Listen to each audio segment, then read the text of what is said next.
disappearing people is not garden variety espionage, is it? It is not garden variety espionage. And none of this strikes me as garden variety espionage. It's very unusual. To see people disappear. The case of the general is particularly perplexing to me, especially because you had somebody who had such a high rank, who had such vast knowledge of such programs, and was gone for a while before anybody put together person with deep intelligence background, and he's missing. Right, right.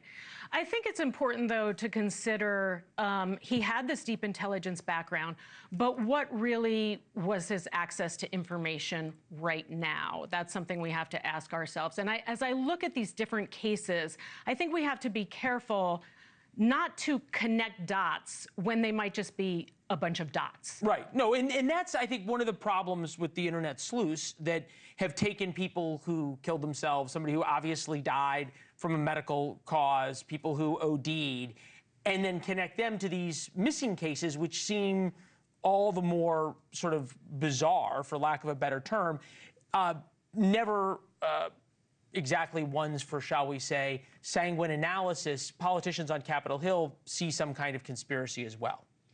Well, I think that's problematic, and I would say that we have kind of like the perfect storm here of some deaths, some disappearances, people tangentially connected to intelligence or national security or to the nuclear program, and we have an America that is ripe, for the fertile ground for conspiracy theories. That loves nothing more than the conspiracy theories. This is the question, though. In terms of the people who disappeared, it's very likely we will never get answers for this, right? We might never get answers. And I mean, the disappearances, I think a lot of the deaths can be explained. I must say, the disappearances are perplexing. They're definitely worthy of investigation.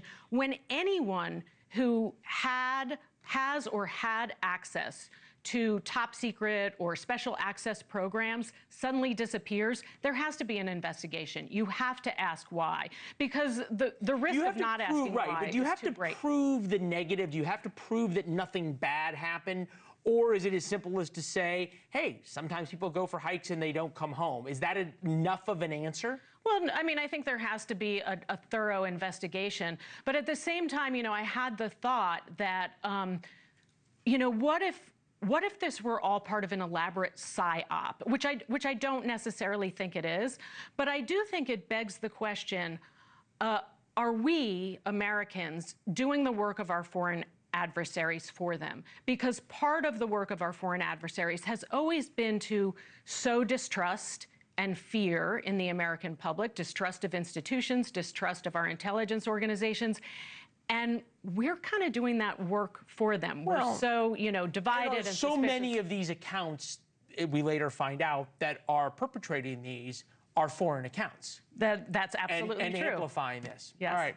Great perspective. Lindsay, thank you. Thanks for having me. Thank you very much. Thank you for watching. Subscribe below and download our NewsNation app right now on your phone, and you will get fact-based, unbiased news for all Americans.